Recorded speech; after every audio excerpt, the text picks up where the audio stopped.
In today's video, I'm going to teach you how to add YouTube videos in Webflow.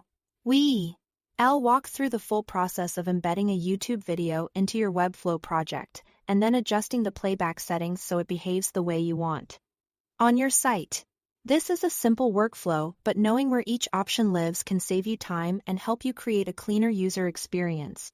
To begin, head over to YouTube and open the video you want to place on your page. Once you are on that video, copy the URL directly from your browser's address bar. This is the link Webflow will use to pull in the video, so make sure you copy the full video URL before moving on. Next, switch over to the Webflow Designer. From here, open the Add panel. You can do that by pressing A on your keyboard or by clicking the plus icon in the left toolbar.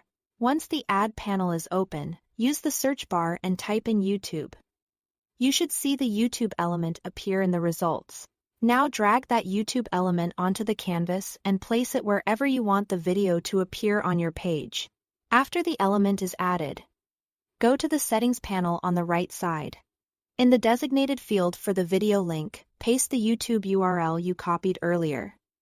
Then press Enter. Webflow will load the video preview directly onto your canvas so you can confirm that the correct video has been added. Once the URL is applied, you can fine-tune how the video plays by using the options in the Settings panel. If you want the video to begin at a specific moment instead of the very beginning, use the Start It option and enter the timestamp you want. If you'd like the video to begin automatically when the page loads, turn on autoplay. Just keep in mind that most browsers only allow autoplay when the video is muted. You can also choose whether the video starts with sound on or off by adjusting the mute setting. If you want a cleaner look, you can hide or show the standard YouTube player controls using the Controls option.